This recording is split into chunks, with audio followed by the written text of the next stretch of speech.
This podcast is part of E2C Network, where we share the whole Auburn experience. David Housel described it best. We are living the whole of the Auburn experience. You can quantify it, you can qualify it through a variety of different places, times, events, national championships, other interesting occasions of new coaches coming to town. But no matter how you want to define it, at its heart and at its core, the Auburn experience is all about Auburn sports, Auburn culture, and of course, the Auburn family. And since it's about family, let's get some of those members in here. I'm your host, Kyle. Alongside me, as always, Mr. Austin Scott in chair number 2. Welcome back, sir. Thank you, sir. War Eagle. Welcome back to you as well. You know, Kyle, the season is over. So the athletic season is officially over as of this week.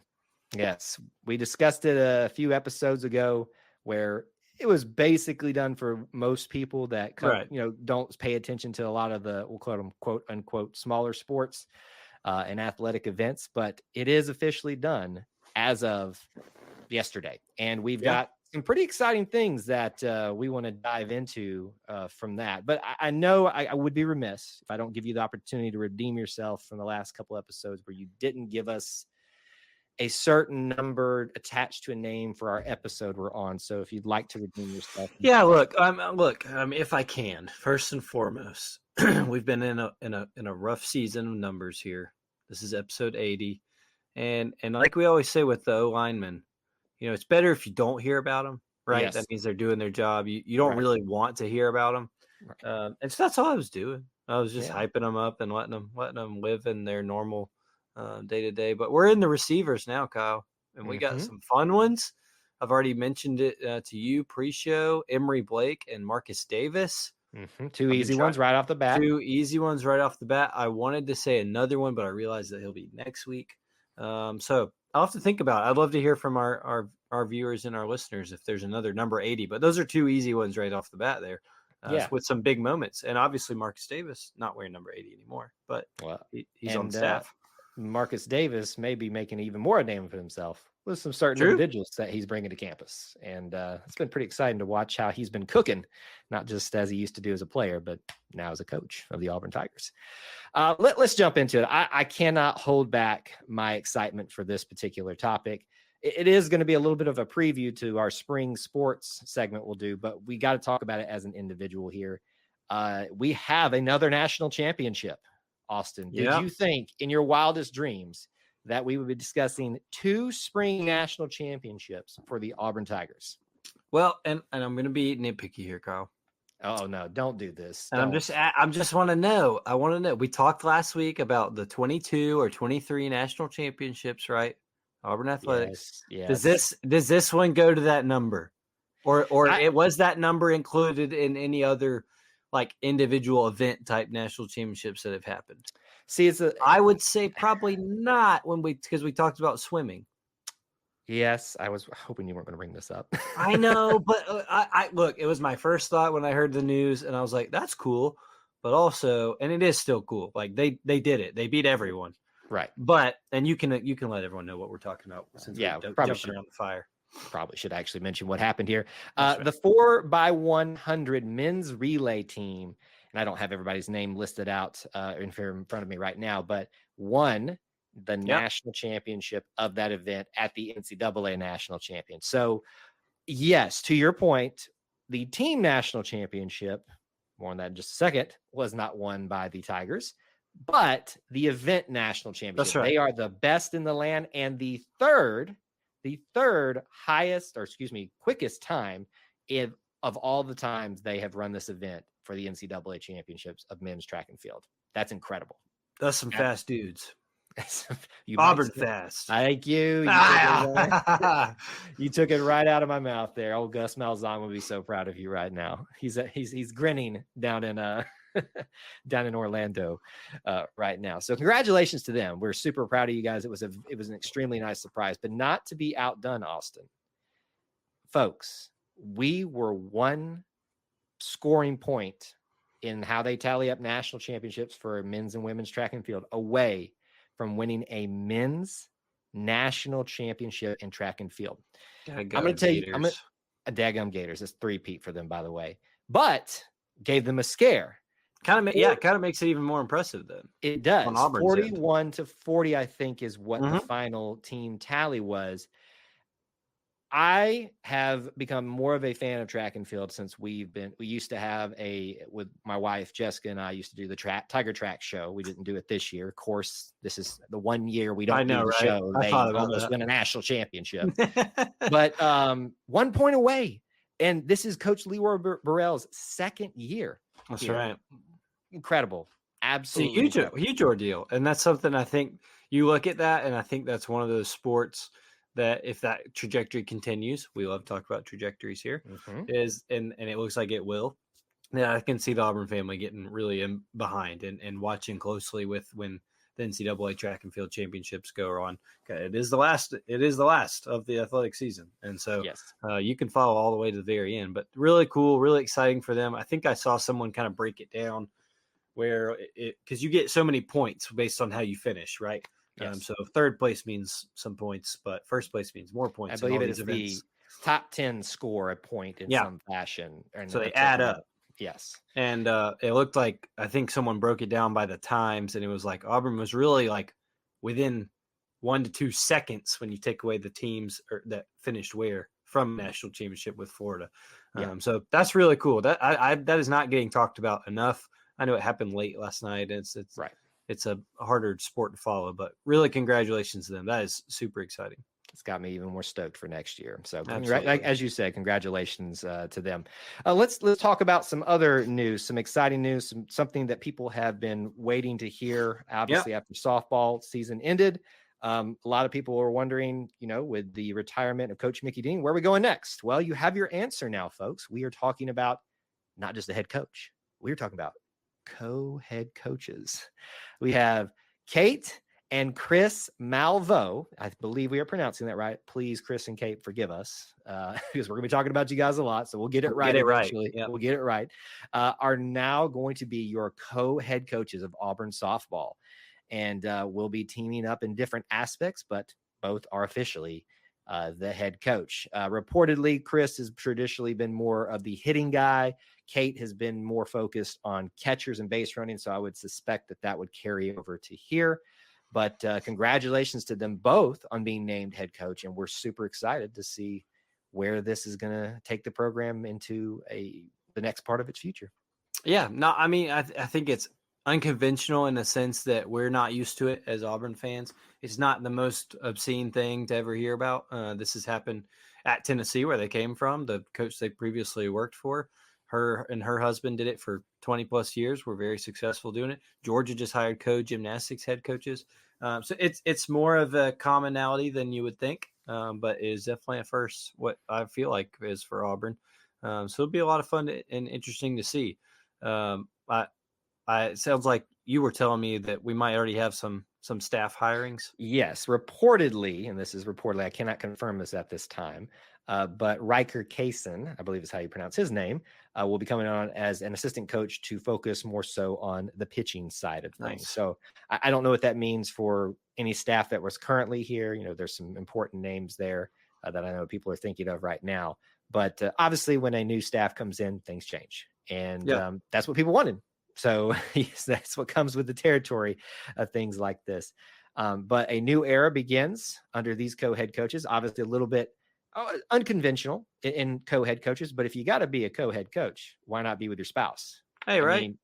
I mean, people might say, well, hope the dynamics of marriage, right? That's right. I know that could get a little interesting, but would I do it? Probably not. Probably not. We would not be able to go out in the field sometimes between me and Jessica disagreeing on how we're supposed to run out onto the field. We'd probably get ejected arguing with each other. Yes. Not with the umpire. Exactly. It would be funny if they did that in one time just to motivate the team and were being a distraction from the game continue because they were arguing each other, but really it was a ruse to get the team fired up when they were behind or something like that. One gets thrown out, you still got a head coach there, right? Exactly. Hey, if one's great, why not two? Right? That's right. That's the way I'm thinking about it. But we are excited to see Chris and Kate Malveaux and see what is going to happen with this softball team in the future. Let's do another update. And I'm so pleased that, as we know right now at this time, we always have to preface it when we talk about this topic, things continue to get better in the case of Brian Battie. Now, this news and this update, I believe, we're recording on a Sunday night, about 3 or 4 days old at this point. But I don't know which relative to attribute it to, but posted an update, I believe, via the GoFundMe that they were using to raise money for Brian Battie. Now, again, just an update again for those of you who don't know, we're talking about Brian Battie. Auburn running back was involved in a incident with gun violence, and there was a lot of concern about him being able to survive, much less what that meant outside of that. Reportedly from this family member, we have movement in extremities, and that was not thought possible at one point, I believe. So I don't know if you've heard anything else or anything like that, but to me, it sounds like we continue to head in the right direction for Brian Battie. Oh, absolutely. And that's the extent of what I've read and heard as well. And I think, not that this is the most important thing at all. I think we can still safely assume he's not playing for Auburn this fall. But like you said, that, this has been a roller coaster in terms of what the outcome could be. So any positive news is wonderful to hear for Brian, and the Battie family. And we just continue to pray for them and pray for them to move on from a situation. He did lose, they've lost a loved one already. Yeah. And we just continue to pray for Brian's situation and that they can move closer for his doctors, for all those involved. Yep. Obviously, we, as you said, prayer is very powerful, and we hope that you will all join us in that and continue to do so if you've already been doing that. And we continue to hope that any other time that we talk about this are continually surprising blessings of things improving for Brian Battie and his family as much as they can, considering all that has happened. Oh, you're doing it. You're doing it. We are a little over on our segment, but I'd be remiss if I didn't do it because I was sitting here watching that clock. I was like, he's gonna do it. What a transition from a Brian story to a Brian story. Here we go. So, folks, I'm just going to talk about it real quick because we need to talk about it. And frankly, my point, I think, is be done with it. Most of you will know that former Auburn head coach for football, Brian Harsin, has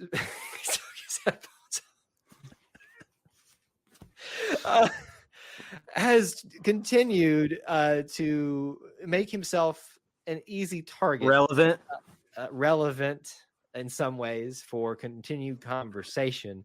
And this week there was a commentary made about an SEC coach making commentary about him and why some things didn't work when he was here. He refuted that report, saying that SEC coaches wouldn't make anonymous comments like that.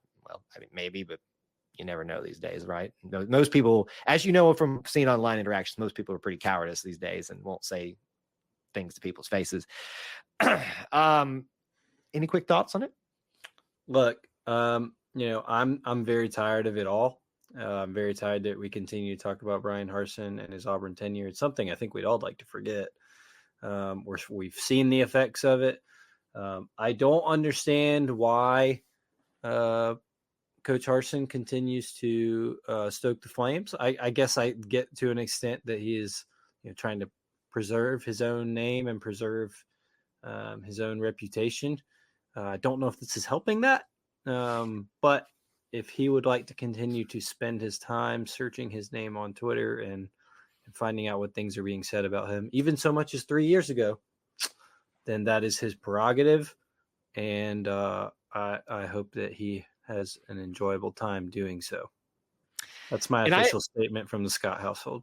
And I agree with Austin, but I'm going to also give you the other angle of this, folks. And this is a moment where we as an Auburn family, and I think Austin at least agrees with me. I don't disagree with what you're about to say. I am more frustrated by the one side, but you go. And I would tend to agree with that as well.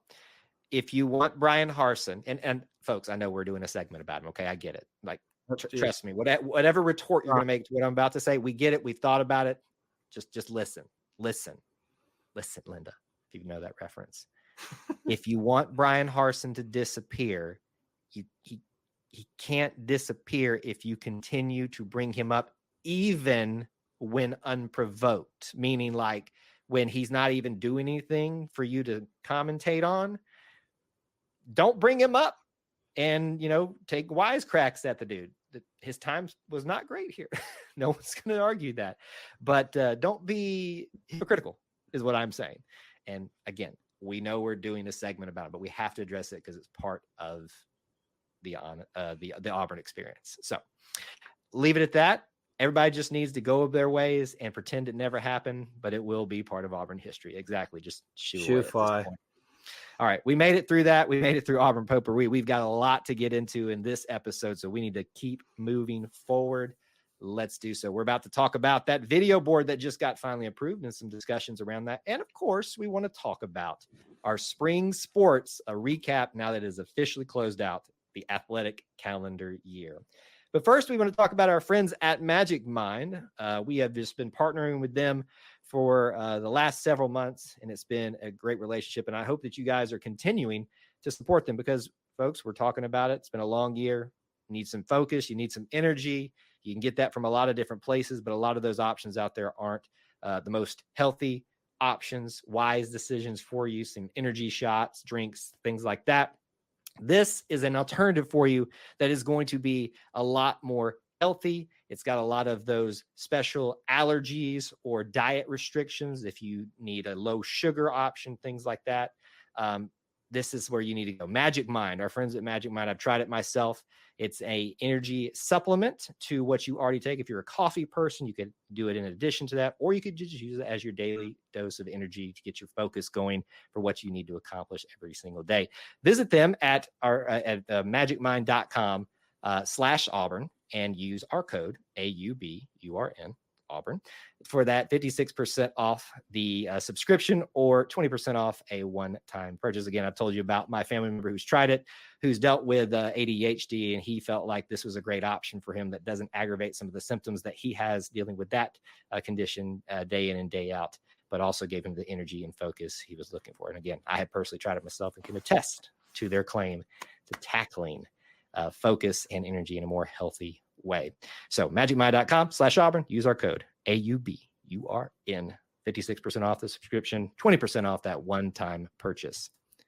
Let's talk about video boards.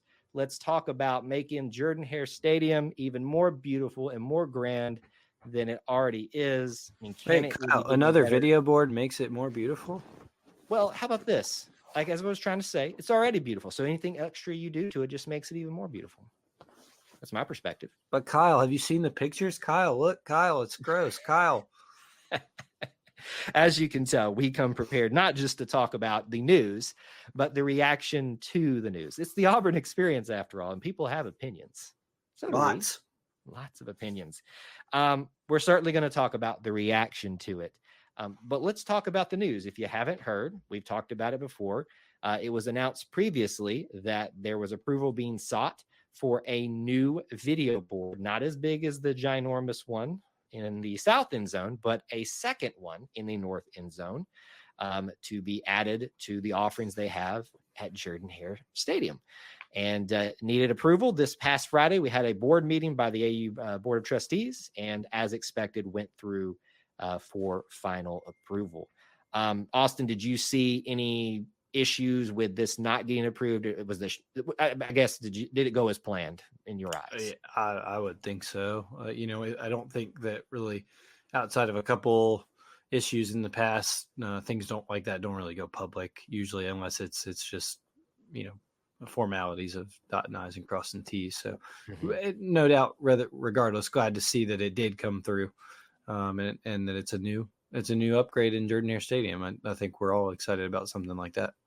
I guess, and I'll talk about the specs here in a second, but I don't believe this is going to be it's not as big as the one that's currently there, but yeah. I guess it's like somewhere between the previous video board that was taken over by the mega video board. I think we're somewhere in that parameters. Yeah. I was going to try and find it, but I got to be able to quick enough. I was talking with a friend and we looked up the dimensions of the old one, the current one, and this one, and I think you're right. It's closer toward the bigger one, not like perfectly in the middle, But it is, yeah, it's still going to be a honker. That's for sure. Honker. And think about all of the students now that will not have to go. Yeah. For those of you that want to know on audio what I was doing there, audio podcast, I was turning around in my seat, having to, it's true. Look at this video screen while it plays. And so I never sat in those seats, because why would you as a student when you can get there earlier and get much better seats? But problem solved. And I will tell you that where my season tickets have been traditionally these days, it will be much appreciated to be able to not have to like crane my neck a little bit to see the old video board, just to look across the field. It'll make it more picturesque, more even, all lined up and stuff like that. So I think you and I are pretty happy about this decision. Am I understanding that correctly? Yeah, no, I'm happy about it. I am one who is usually a fan of the nostalgia. I like the old scoreboard. I know that's been around for as long as I can remember going to games. So I'm a fan of it. I would like us one day to talk about what maybe ideas we could come up with on where it could go, to preserve it maybe. But I think that it's time. It's like you said, for the students, for those on the south end zone side, to not be able to see a video board in 2024 feels kind of ridiculous. So I'm excited for it. I'm even more excited about it as we lead into what this means in the future, that it is a stepping stone into more upgrades and enhancements. Thank you. That's a great segue into the bigger conversation we have here. But as we do that, I want to read for you guys an excerpt. And I cannot stress, we're trying to educate the Auburn family here, Austin, about doing research before you make big assumptions, and especially go on social media and start just read things. Just read and then listen as well. God has given us beautiful brains and ears with which to listen. Exactly. Eyes to see. For those of us that are blessed with all those things, use the tools that you have been blessed with us.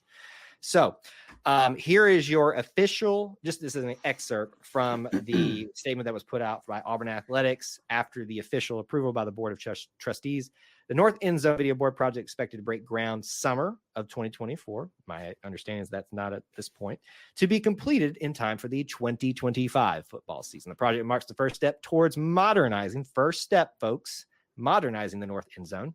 The video board and supporting structure have been intentionally designed to stand alone behind the seating bowl, enabling future North End Zone improvement opportunities. I will say that again, enabling future North End Zone improvement opportunities to utilize the concrete frame as part of the future projects. North End Zone video board is 47 feet high by 154 feet wide, totaling 7,238 square feet of LED space, while the current South End Zone video board remains the largest collegiate video board in the country at 10,690 square feet. The new North video board will also measure impressively as the 6th largest video board in Southeastern Conference, top 20 collegiate in the United States. By today's standards, the two video boards combined will feature the most LED square footage of video board among all SEC schools. We do it big here, and this ain't even Texas. And it's kind of funny that we're getting Texas here. You ain't gonna be able to do it bigger than us. So we like the screens. We like the screens. We like the video boards. We like the lights, the energy, all that stuff. It's only going to add to it. Folks, a lot of you, as I address, need to stop just reacting to stories and read things. So many people I saw this week panicked. And why are we not expanding? It literally says in the statement, and was said publicly, and I think even spoken statements about this. Correct. This is the beginning stages of future expansion. So I don't know why that continues to be missed in this. And I think if you look at the schematics too, we don't have it up on screen or anything, but you can see how it's pushed back away from the seating bowl, as said. This is what has to begin the foundation, literally, for supports, for concourse expansion that's going to happen. This is how you do things in a smart, itemized, structured way that I think is indicative of what John Cohen has already done with like baseball and things like that. To me, this is another check mark for him of what he was hired for and how he's doing it in a smart, planned, thoughtful way. I totally agree. I mean, we have all clamored for facility upgrades. I say we as in the general Auburn people, for especially Jordan-Hare for a long time. And this is part of it. that I don't understand clamoring for something and then complaining about steps to get there. Do I love the aesthetics of what it looks like right now? No. Like, I mean, I think it's going to look a little weird for 2025, and it's not going to look perfectly right, and it's going to look like an unfinished project. Well, it is an unfinished project, and that's the whole point of doing it this way. I'm excited for the whatever is to come of that. I hope that we get some clarity on that in the near future, within a year or two or so. I think we will. I don't think you do something this like definitive unless you do have that plan. And so I'm excited about it. I think it'll be great for Auburn's future, Auburn football's future. This is something that is a progression that we've all been asking for, and it's here. So let's look at the whole picture and be grateful that it's coming. Exactly. And we'll watch and see. Obviously, for these next, well, I guess technically be a year process, maybe a year and a half when everything's all said and done. Not till 2025 when it'll actually be up there. You mentioned that maybe, and I hope this is okay to bring up, that maybe where you have your season tickets, where you traditionally sit, might be affected in some way by this construction. We are in, it is the first, this is going to be a very hard thing to describe vocally. We are the first straight section of the end zone before it starts to curve toward the alumni side.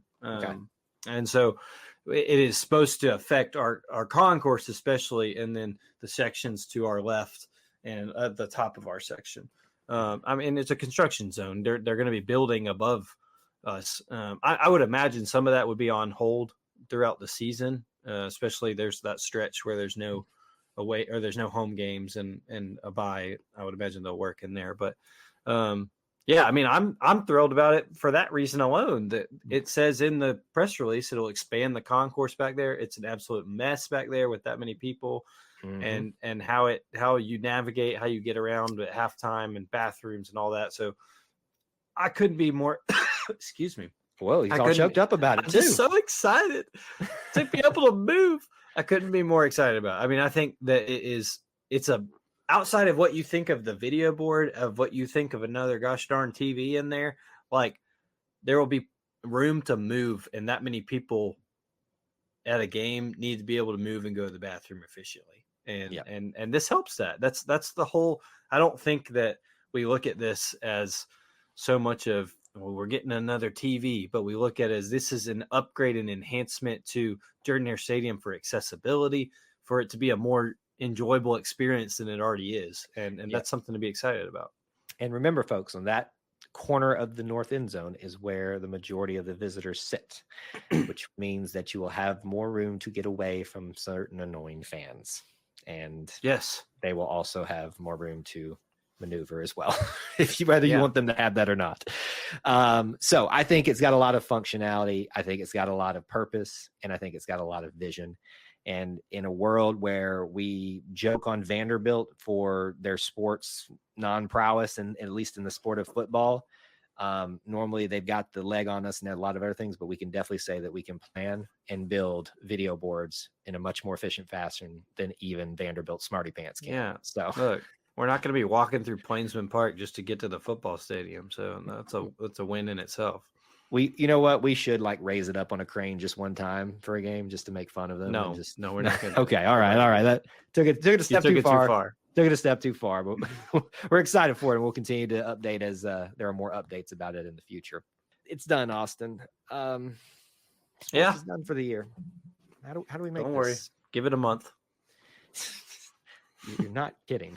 July SEC Media Days will be here before you know it. In fact, for Auburn content creators, I know I speak for you in some ways that you're probably thankful. Yeah, congratulations. As I am, as often, for enjoy get your a summer. little time off, and chill out for a second. But of course, that's when they surprise us with recruiting things and all that. So anyway, all right. So we want to do a breakdown of the spring sports, just kind of a high overarch about how spring went, the main things that we need to discuss. We have already done a bigger breakdown of softball and baseball.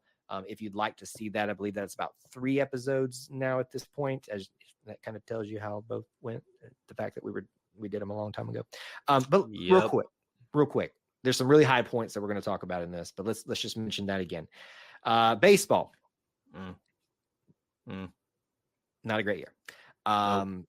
Again, we've gone through the discussions about if you are waning on Butch Thompson support, I will get out. I'm not saying I will come fight you, but I might come. He will come fight you. I will throw a pie in your face or something like that for saying such things. I will fight anybody for that man. So anyway, it's one of those years that you just kind of throw out the window, and let's hope that this is just one of those weird things out there. Didn't make postseason play at all. There's that.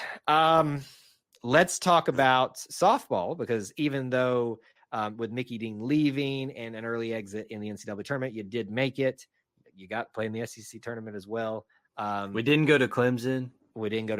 That's a big win there. The end of an era. Exactly. There was a loud contingent of fans that wanted change. They got that change, but there was, obviously we got to let Coach Mickey Dean go out the way he wanted. But as we've addressed in an earlier segment, two new co-head coaches coming in as a husband and wife deal to be that next vision, next wave, next era of Auburn softball, sends that in a positive direction. So how I look at it, Austin, is it's almost kind of negligible at this point with how bad baseball went. Softball had enough success and some new exciting things. We'll just call it even. How about that? It was a meh. It's over. It came and it went. It was just not a great year. Not an exceptional year for either one, but right. But there's much to look forward to with both. So we'll have to see. And it's not a commentary on the effort and the the team, the coaches, definitely all that not. Stuff. It's just an assessment of what is clearly out there right now and what happened. Let's mention. Well, we talked about it quite a bit.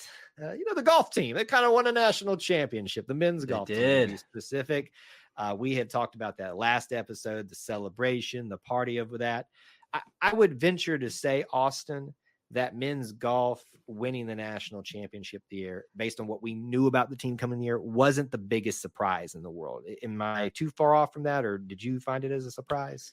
Coming into the year, I would say it was a little bit more of a surprise. I think as they got going, it was looking like, hey, this national title or bust. Okay. But I mean, I think, and that might be, myself and with a group of others in the Auburn family that didn't know a whole lot about what all was coming. I didn't know about Jackson Coyven. I didn't know. I didn't either. So I think that in that sense, it was a surprise of how well the program has been building toward this moment. But I mean, they ended and they had the best year of anybody on campus. And so I mean, it's the best year in their program's history. It's stuff you celebrate for a long time. Right. So it's awesome. Yeah. I still can't get over it. It's hard for me to still think about. 10 straight tournament wins to end the year. It's the SEC title. You swept your regional. You won the national title in the grand scheme of all that. And Jackson Coyven swept all three of the major or the freshman phenom. And this is not us saying it. This is other commentators have made the statement. Auburn may have had the greatest men's golf season in the history of it. So when we talk about low points or meh part of it, men's golf elevated it. Not to be outdone was women's golf this year. And while we are talking about spring, can you remind people that Megan Schofield starting off the year with the U.S. Women's Amateur win was great. She did pretty well in the U.S. Open as well. The team made it to national championship competition rounds, and did some really great things this season as well. So I would also lump them in with holding the Auburn banner for spring this year. Agreed. Is the golf teams. And it's kind of a nice little pun there. You pull the flag out of the hole. Okay. You're forcing that a little bit much. I did try to force it a little bit. So obviously the highest of highs, I think, mostly came on the golf side. We talked about it in potpourri. Track and field, second year of Coach Leroy Burrell. And we are celebrating a team national championship, but an event national championship with the 4x100 relay. But 1 point, Austin, away from a team men's track and field national championship. Yeah. If that ain't the most Auburn thing, I don't know what is. Oh, I know. It 100% is. And you mentioned it was men's golf a success. To me, the track and field national runner-up was more of a surprise. That was more of a surprise to me. But just because you're early in the Leroy Burrell era, you always hear about the teams like Florida, Arkansas, Oregon that have the national championships in track and field and the prowess. And to hear Auburn that was that close was a shock to me and to others. And so I think, it's a weird comparison, but I think when volleyball had the big upset in Omaha a couple of years ago, it spurred people on the next year to follow it a little bit more closely the whole year. I think we'll see that with golf and track, truly. And I hope this is just a me thing, that we will find a way to make an indoor facility for this team so that during the indoor season, they can actually host events and host more outdoor events too. Think this is the stepping stone towards that. So they probably would have gotten one more point if we'd had a podcast dedicated to Auburn track and field. Yes, because we're the thing that pushes, or they wouldn't have made it at all if we had a podcast. Can I literally just point out the one year we don't do the Tiger Track show, they nearly win a national championship. So apparently we were so it's on you. You're welcome. Well, everybody should be thanking us. Me and Jessica stepping aside this year from doing that show together. Thank you for your sacrifice. You should say, Jessica, thank you for getting back the time that she needed. Women's as well had some representatives at the national championship rounds events, and did some good things there as well. So we're really excited about the track and field program as well. Men's and women's tennis, NCAA opening rounds for both of those. I think the biggest story here is the abrupt firing of Coach Caroline Lilly, yes. And then the new coach, Jordan Zabo, coming in. I don't really want to go into it here, but I obviously, when you're fired abruptly, there's reasons for that. And I know there's rumors about what happened out there, but it's been in a year where they had tumultuousness with the coaching.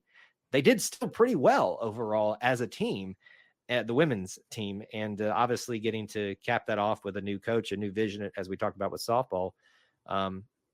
I would say that this overall, when you talk about both men's and women's, where they fall and how we feel about them right now, probably, the above average, especially given what the women's team went through. Yeah, no, I definitely think so. And we've said it before. You've been multiple times. That's an exciting sport to watch, and exciting student athletes to watch at the Yarborough Tennis Center. So to be able to still compete and do well amidst all that chaos, is not surprising, and hopefully this only elevates their potential next year, and hopefully we get even more big wins on the way. They have shown that they have the capability and the personnel to do it. It's just hoping for a big special year. And I think if baseball doesn't have the very strange year of just off year they had, we're probably talking about one of the more impressive overall spring sports times at Auburn that we've ever seen. And, this is even including when Auburn baseball has made it to Omaha, or softball made it to the national championship. So what an impressive year, in a year where some of the more attention getting sports didn't do as well as you'd hope. These other teams in other sports carrying the banner. It's just the Auburn way. That's why we call it the Auburn experience. Amen. So that is your roundup for spring sports. Obviously, even though all the teams, all the sports are done yet, we're not done talking about them, but we wanted to get our final thoughts on the athletic calendar year, especially for spring. That's going to do it for episode 80. And yes, for those of you wondering, we did mention Emory Blake at the top of the show. Austin did his homework finally. But we thank you for joining us for the show. If you want to keep up with me, do so on X at Kyle Loomis 24. Where can they find you, Austin? Yeah, at Austin G. Scott on X, on Instagram. I had Marcus Davis and Emory Blake. If you got somebody else, I'm sure they're out there. I'm sure I'm missing somebody. I can picture someone. Sal Cannella, was he 80? Think you might be right. I think I'm right. Probably not, but there's somebody from like the older days, like early 2000s era that I'm picturing, but I just don't have off the top of my head right now. But hit me up. Hit him up. Let us know anything that you had to say about any of the topics that we discussed here today. Thanks for tuning in, and of course, and always, War Eagle. War Eagle.